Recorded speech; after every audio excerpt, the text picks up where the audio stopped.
Welcome back, everybody, to one of my final Oscar winners predictions. I think some of these categories are very clear, let me first say, but some of them are completely up in the air. And of course, I'm just going to give my predictions for who I think is going to win. I'm going to try not to include any really personal opinions and personal biases when determining who should be the winners, but I'm going to try to be more statistically based. I think I've been including too much personal bias in the past, so let me try to do it based on the statistics. So for Best Picture, Minari seems like the very clear pick. It's my favorite movie of the year, and I think it has a very good chance to win. I really don't see anything else taking it. And of course, when I'm talking about that, I mean Nomadland. And Nomadland is by no means a bad film. Nomadland has won every single precursor. It seems far and away the front runner. There's nothing that really seems to be able to challenge it, mainly because there's not really a consensus number 2 pick. That is something underdog usually needs to have. And none of the 3 ones that I would say have the smallest percent chance would be Charles Chicago 7, Minari, and Promising Young Woman.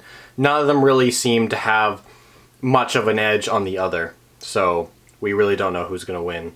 But we do know who's going to win the overall prize. It's going to be Nomadland. I'm pretty certain about this. Of course, I could be wrong, but based on what we've seen, I'd be very surprised if I was. Now that all the Directors Awards have happened, I'm even more certain on Best Director than I am on Best Picture. Chloe Zhao, I think, no matter what happens at the end of the night, will win Best Director. She's won it at every single award show, swept the critics' circles, won the Critics' Choice, won the DGA, won the BAFTA, and won the Golden Globe. So I really don't see how she's not going to win the Director prize at the end of the night, which will be great. She'll be the second woman only to have won Best Director and the first woman of color to win. So that's good. We need more of these artists winning awards because we need it to be more normal that these types of artists are allowed into the Hollywood space and are making, movies. Like, we want these to always be something that we can see. There should always be a woman in contention based on statistics. There definitely should be. Probably should be at least 2 women every year, I'd say, if not more, depending on the year. But I'm very happy for Chloe Zhao. It's going to be a great win. If anyone would upset Lee Isaac Chung, Emerald Fennell, maybe, but it's not going to happen. Chloe Zhao's got this. For Best Actor, this is still going to be Chadwick Boseman. I'm not going to change my prediction on that. I really don't. I think it's going to be more of a Colin Firth situation. Colin Firth won the BAFTA, but Jeff Bridges won everything else, and he still ended up winning the Oscar. Or it could be an Olivia Colman situation, where Olivia Colman's win for The Favorite, after Glenn Close had won most of the precursors here in America. We'll have to see. I think Anthony Hopkins is loved by a lot of people, and I do worry that people might see Anthony Hopkins as the objectively best, so they're going to vote for their favorite Anthony Hopkins instead of giving it to Chadwick, thinking that other people will give to Chadwick since, he gives such a good performance and it's a great way to honor his legacy. And I could worry for a situation like that. However, I'm still pretty confident considering he's won every other single award, and I'm also pretty confident that he at least took some percentage of the BAFTA vote. I can't believe he would take less than 10%. I think he could have gone as much as 30-40%. I can't imagine Anthony Hopkins won by a complete landslide. So there's a good chance that a lot of Academy members who are also part of the BAFTA had voted for Chadwick Boseman, and I think a lot of the American audience will also vote for Chadwick, which is why I'm going to keep him as my prediction. But Anthony Hopkins could scare, and I don't know. I might switch my prediction at the last moment if I feel like it, but I'm going to stick with Chadwick for now. Best Actress. Oh boy. I'm going to tell you who I'm not going to predict. I might change between the 3 women a lot. Who I'm not predicting, first of all, Vanessa Kirby. She unfortunately did not win a single award. I have not seen her performance yet. I won't give my opinion. I'm trying to keep my opinions out of this. But her just winning none of the precursors, but it's nice that she got a nomination every one, making it possible for her to win. However, I don't see that being very likely considering she won 0 major televised awards. I will also not be predicting Andra Day, I don't think, at any point. The reason being, she wasn't even on the BAFTA long list, and I really feel that this is a detriment. Everyone else who has a similar story like her, like Halle Berry is a very similar story to her. except Halle Berry won the SAG instead of the Golden Globe, and that was the only thing she won. But at least Halle Berry got nominated for the Golden Globe as well as the BAFTA. Andra Day was not nominated for the SAG, and she wasn't even on the long list for BAFTA, making me feel like the overall international support is going to be pretty weak. So I'm not going to predict her. Frances McDormand is probably my least likely, I think, only because her performance isn't very showy. It isn't, even though it's a very good performance, it's not really what usually defines Best Actress. And also giving her a third Oscar for this performance, I don't think would be something the Academy would do, even though it's still a very good performance. And the BAFTA win is a little less valuable considering she only beat Vanessa Kirby out of the nominees. So for Oscar purposes, that BAFTA just really doesn't feel as worthy, so I don't think I'm going to be predicting her, but she's still in the mix. It's mostly between, for me, Viola Davis and Carey Mulligan. Now, Carey Mulligan, I could say whatever I want, but it literally could be any of these women, let me remind you. But the reason I'm going to stick with Carey Mulligan for now is because she seemed like the winner of the BAFTA if she was nominated. Now, the jury system kind of screwed that up, so we don't know that for sure. But based on the support that Promising Young Woman got, clearly winning Best Screenplay, I'm pretty confident that almost swept. And also winning Best British Film, while I don't think that was much of a sweep, the fact that they gave it to Promising Young Woman over The Father is a strong indication that there's big support for Promising Young Woman. And that's not even a film you necessarily think is a British film because of how American the characters are. But clearly, British people support this movie. Not enough to give it Best Picture, mind you, but enough to give it Best British Film, and I think there was a lot of people who really wished Carey Mulligan got the nomination. Carey Mulligan did get nominated everywhere else. I don't think there's any particular area where she was really favored, except maybe the BAFTA, but the jury system messed with that. And, you know, I do think there might be a little bit of bias in the SAGs a little bit. They do like Viola Davis more than the average awards ceremony, considering they were the only ones who gave her the award for her performance in The Help. Not that that wasn't a worthy performance, it just seems like the SAG is a little more candor to Viola Davis. They also gave her awards for How to Get Away with Murder. I'm not sure if she actually even won Emmys or any other TV awards for those performances in particular. So I think there might be a little bit of bias there. I would love to see a second black woman win for actress, and I think this would be a very deserving performance. However, based on what I'm thinking, I think Carey Mulligan feels like the most logical pick overall, and that's why I'm going to stick with her. Now, the supporting categories are a little bit easier. Yuh-Jung for supporting actress feels like the very easy pick. I literally would very much be surprised if anyone else won. The reason being, she's won BAFTA and SAG now. Those are very two strong awards. None where she's really favored. SAG's a little bit. They have been better at giving it to Asian and more diverse performances overall. But the BAFTA, I think, is a very strong win, showing that she has international support in Europe particularly, and I'm sure in the UK itself.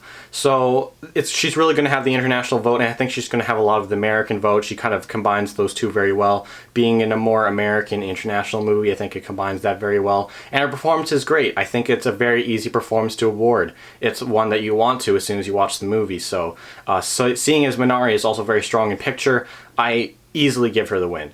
Maria Bakalova could potentially upset, but only having the Critics' Choice and being in a weaker movie that is Borat had some picture contention, but obviously did not get nominated. I don't see that happening. Glenn Close is done. Her narrative is over.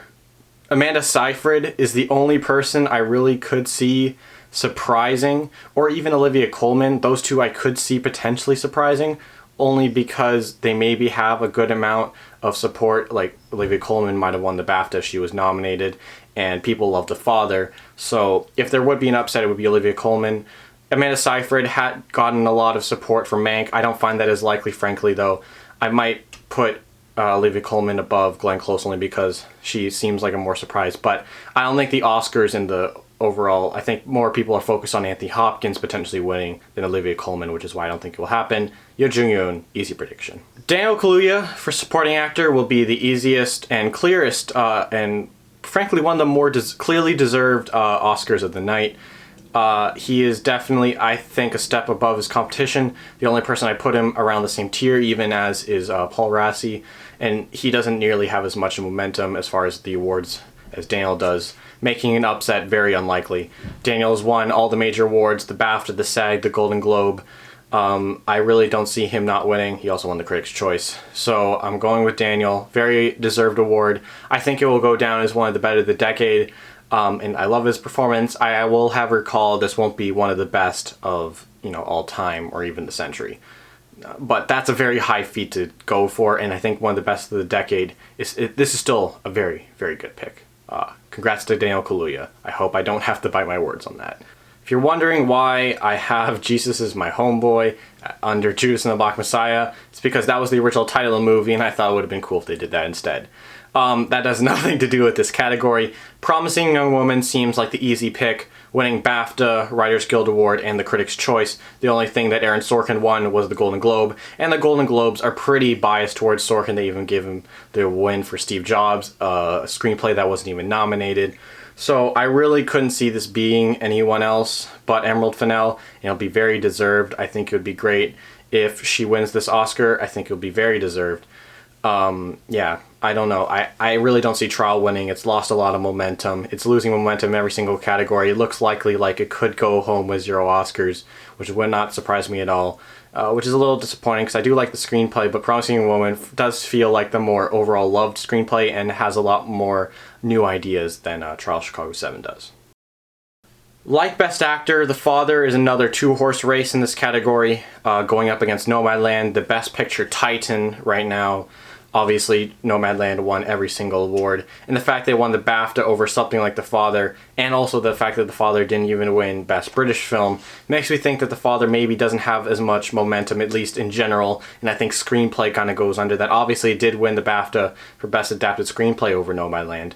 However, I think that's mainly because it feels like more of a screenplay movie, but I do think people overall underestimate how much Chloe Zhao put into her Nomadland screenplay. People are always focused on the direction, the cinematography, and the beautiful landscapes, but she really did craft some great moments and some great scenes, and a lot of that had to do with the writing and the unique way she created that. Her winning the Critics' Choice over The Father should say that The Father, I think Nomadland is just such a titan as far as everything goes. It's too easily in front for Best Picture that I really think that it will win overall. I think that a logical win for Nomadland is coming here.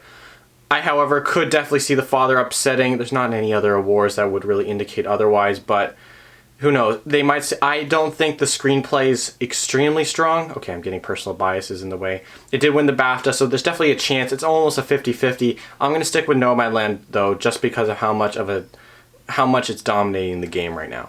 Many of these tech categories are a lot easier, so I'll be going through these a lot faster. Starting with Best Original Score, Soul is taking it. It's won the BAFTA, the Golden Globe, the Society of Composers Award, the Critics' Choice. It's won everything. I really don't see anything upsetting this. Minari has like a 2% chance there. I'll give it that. I love Minari's score a little more. Again, personal bias, but Soul is definitely a very good score, and I'll be glad to see Jon Batiste, Trent Reznor, Atticus Ross win the Oscar that night.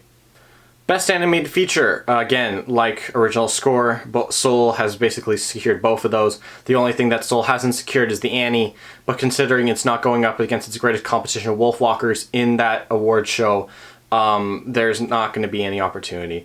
Unless something like Onward or Over the Moon could upset Soul, which I find very unlikely, because Pixar won't upset itself, and Over the Moon is just a much weaker film as far as both in my opinion and as awards contention goes. Soul is just so clearly the front runner. Wolfwalkers will get an Annie for Best Independent Film, which is nice, but unfortunately they won't get the Oscar because Soul is winning it. For Best Documentary, I'm going with My Octopus Teacher. Time could upset, and I think it would be considered upset at this point, considering My Octopus Teacher has now won the PGA award over Time itself. Now, that might be I just don't think Time has enough hype. I think My Octopus Teacher's getting enough publicity from Netflix and from being shared as the winner of both the BAFTA and the PGA, and also getting a DGA nomination as well. It could have won that. Imagine if it won that. That I really do think My Octopus Teacher is a very good chance, and that Time would very much be an upset. Even though Time is the much more relevant film, I think that the Oscars will find opportunities to award, not that it really makes Time less likely to win, but I think the Oscars will award some of these more relevant films about these kinds of stories in the short categories. But I think My Octopus Teacher is still a very unique film, one that I think a lot of people enjoy, and I think Netflix will do what they need to beat Amazon in promoting that. So especially, and they kind of have, considering it's won more awards. So yeah, My Octopus Teacher for documentary feature. One of the easiest awards to predict, Oscar night, international feature, is going to another round. It did very well at the BAFTAs, winning foreign film over Minari, which in my personal opinion I don't like, but I still think Another Round is a very deserving film of this award. And the fact that it got a director nomination shows there's clear support for this movie, especially in the Directors Guild, which is still a pretty big guild overall. And I think that, I don't know, what else can I say? Another Round's a great movie. It's gonna win this. One of the easiest awards to predict, Oscar night, international feature, is going to Another Round. It did very well at the BAFTAs, winning foreign film over Minari, which in my personal opinion I don't like, but I still think Another Round is a very deserving film of this award. And the fact that it got a director nomination shows there's clear support for this movie, especially in the Directors Guild, which is still a pretty big guild overall. And, I think that, I don't know, what else can I say? Another Round's a great movie. It's gonna win this. Chicago's editing is what you think of for a Best Editing winner. It's fast-paced, and even people who don't like the movie can't say, oh, man, it was so long, it was so boring, it stretched it so thin, took so long to get the stuff done. You can't say that about a movie like The Trial of Chicago 7. However, Sound of Metal has simply been getting more momentum overall. It won the Critics' Choice along with Trial of Chicago 7. However, now that Sound of Metal has won the BAFTA, it is the frontrunner. It has international support for editing, which you never really think Sound of Metal is an editing movie. I would even say I personally prefer Trial of Chicago 7 a bit more as editing-wise than Sound of Metal, because I think some of the cuts in Sound of Metal don't really work. But it's a very well-paced movie. Many of the scenes are cut very well, and I think that sound element really does seem important. The way that the sound is edited within the movie seems to have mattered now. Obviously, we're going to have to wait for the Eddie. I will be probably changing my prediction whoever wins that, because I think that's slightly more important. It's definitely going to be 50-50 if Trial of Chicago 7 wins the Eddie. But if Sound of Metal wins the Eddie, it's all over. Sound of Metal will definitely win. But we'll have to see. For production design, Mank is just so clear the frontrunner. It's won the BAFTA, place where it performed very weakly. It won the Art Directors Guild, and it won the Critics' Choice. It's won everything. Yeah, I really don't see this going to anything else. It's going to be Mank. I don't need to talk about this more. Congrats to Donald Graham Burton. Best costume design seemed to be a battle between Ma Rainey's Black Bottom and Emma, because Emma seems like, an easy Oscar pick for costume design. However, Ma Rainey clearly has the edge here. It's won the Costume Design Guild Award, it won the Critics' Choice, and it won the BAFTA. So, it swept all the major awards. Again, this is one. It seems very easy. I won't say congrats, because I could see a world where Emma upsets because of how much it feels like a costume winner, but Emma just has so much less Oscar momentum overall than Ma Rainey. Ma Rainey has been doing pretty well even after its loss of adapted screenplay and picture, which was expected to get, but I think it's still doing very well. It's still very much in contention to win up to 4 Academy Awards, which is very impressive for a film that wasn't nominated for Best Picture. This will be one of the up to 4. Speaking of Ma Rainey, I think this is even clearer, because I really don't see a world where Pinocchio wins. It feels like, even though they don't usually go for the big makeup ones like Pinocchio is, they usually go for the character transformations like Vice. I don't know if they gave it a Darkest Hour. Ma Rainey's Black Bottom is that. It's won the BAFTA, Critics' Choice, and the Makeup and Hairstyling Guild Awards. Easy pick right here, and I think this is even more certain than costume. This will be Ma Rainey's second Oscar, I'm very sure. I think it will at least get one more. the actress and actor are so chaotic. We don't know how many they'll end up getting, but I'm still pretty confident in Chadwick, even though I see Anthony Hopkins creeping up. But I think Anthony Hopkins himself would say, give it to Chadwick, and I don't know. I think Chadwick's also, Netflix is coming out with a little documentary about him, so I think that will help refocus what his campaign is all about. It's about honoring his legacy. All the awards for visual effects are wrapped up, and Tenet feels like the very clear frontrunner. It's won the Critics' Choice and the BAFTA, both of which are better at predicting the winner of visual effects than the Visual Effects Society, who gave it to The Midnight Sky. And I think The Midnight Sky really, again, has less Oscar momentum than even something like Tenet, which didn't have a lot of Oscar momentum. Warner Brothers completely focused their attention on Judas and the Black Messiah. But just with how massive Tenet is, and the fact that people did see it, and it was technically one of the most viewed films of 2020, I really don't see anything beating this. Tenet's going to win. I could see Midnight Sky upsetting. Not really, though. I really do think it's Tenet. Now, this category isn't technically wrapped up, and I'm a little optimistic, but, you know, Sound of Metal has sound in its name, so yeah, that's easily why it wins. Obviously, something like Whiplash won the sound award for the BAFTA, only one sound mixing, but that makes a lot of sense. Now that it's one category, I think from now on the BAFTA will be very indicative of who wins the overall sound award.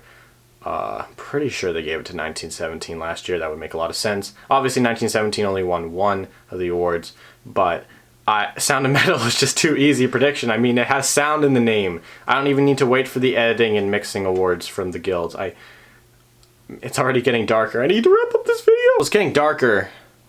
Original song, Husavik. I gotta talk about Husavik. It's gaining some momentum because people really like it. I just thought I listened to a song from The Greatest Showman again. I think they misplaced it. That's my personal opinion, of course. I'm trying to keep those out. One Night in Miami seems like the more logical one. It's a way to award One Night in Miami as a whole and Leslie Odom Jr., something that, you know, got pretty snubbed overall. Did get adapted screenplay. And the fact that it was less snubbed than Ma Rainey means, like, we probably should win this award. There is the narrative where people are like, oh, Diane Warren needs to win an Oscar. But I don't think Diane Warren's that big of a name compared to someone like Lady Gaga that people really think that they owe her an award after so many nominations even. I could see Fight for You and Her, Judas and the Black Messiah, but it seems like such a stretch considering it hasn't won any of the major awards. I really couldn't see that happening. And Judas really only has momentum for Daniel Kaluuya, frankly. So, I'm going to stick with One Night in Miami. Personal bias out of the way, I think If Anything Happens, I Love You should be the winner. And I think it will be the winner. It's very well done, very well made, has had the most hype. I think it's been one of the most talked about shorts of the year for sure. Much more than anything below Burrow. Burrow's the only other one I think it has any talked about it.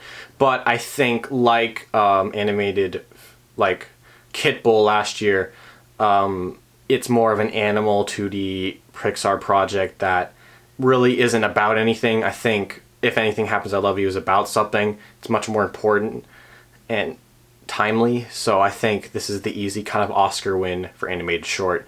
And I think it deserves it, personally. And I think it will win. It's the only thing that got nominated for an Annie as well from all these nominees. I should have disclosed, the shorts are very unpredictable. I think animated short's the easiest to predict, but these next two especially, anything could win. For live action, I'm going to stick with The Letter Room. However, I'm very optimistic thinking that Two Distant Strangers could easily win. Because even though I personally don't think it's well executed in what it's going for a good message, doesn't really hit it there. And I think other people agree with me that there wasn't a lot of point to this film. However, the Oscars very much like to award these types of films. Skin comes to mind, and it's a more better pick than Skin, because Skin, while trying to be a relevant message about racism, was directed by two white people. Not that that's necessarily a bad thing. It just means that, you know, it doesn't feel as progressive in theory. And, you know, obviously, Two Distant Strangers covers very important issues.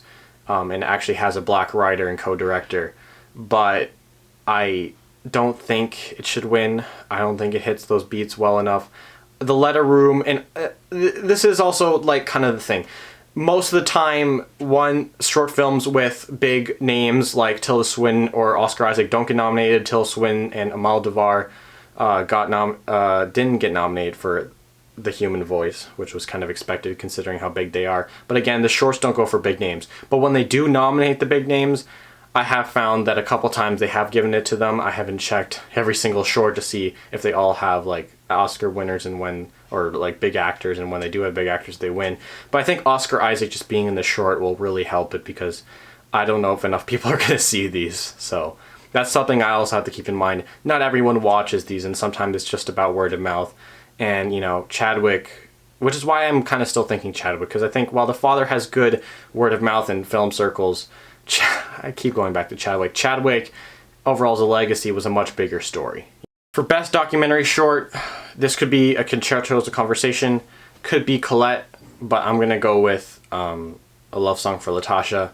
While I think I like it better than Two Distant Strangers because it's a lot more experimental. I don't really like either of those short films personally, but I think this one is a lot more ambitiously artistic, even though I don't think it hits the right notes, and I think it's maybe a little too biased. Doesn't tell the full story, especially because it's supposed to be documentary. It should be objective to a certain extent. I don't think it was objective enough, but it still tells a beautiful story of a tragic loss, and also it does a pretty good job at balancing the tragedy with the person itself, and not letting the tragedy overshadow who the person was who was involved in the tragedy. And I think it does a pretty good job at that. And Netflix will probably campaign the hell out of it. And A Concerto is a Conversation while being a New York Times doc, and I personally like it. I think it's better presented, tells a more subtle story. I think that Love Song for Latasha is the big, bold, artistic, ambitious documentary short they're going to want to award here. And yeah, now that the sun's almost going down, that's been all of my Oscar predictions. I'll probably have one more out before the actual Oscars happen. They probably won't change much, to be honest, other than actress. I could switch up who I think is going to win almost every day, technically. I think I'm going to stick with Carey. I might even pick the winner of the Spirit Award. I forgot to mention that. That's why the Spirit thing was there. Whoever wins the Spirit, I think, will have I might just pick, just because why the heck not? I need something to break the tie here that's not based on, oh, Carey Mulligan might have been the BAFTA winner if she was nominated, because that's just a theory. Everything's just theory. I mean, this is all just a theory. This is predictions based on who won previous awards. That's it. And maybe some personal biases, which is why I think too many people are predicting Carey Mulligan. But even objectively, I can see Carey Mulligan having a legitimate argument for she would have been the BAFTA winner if she was nominated. However, that's it. Thank you so much for watching. Make sure to go subscribe. I will be doing my Themes of Best Picture movies video soon. That'll be out after this video. Yeah, and thank you guys so much for watching. See you guys in the next video.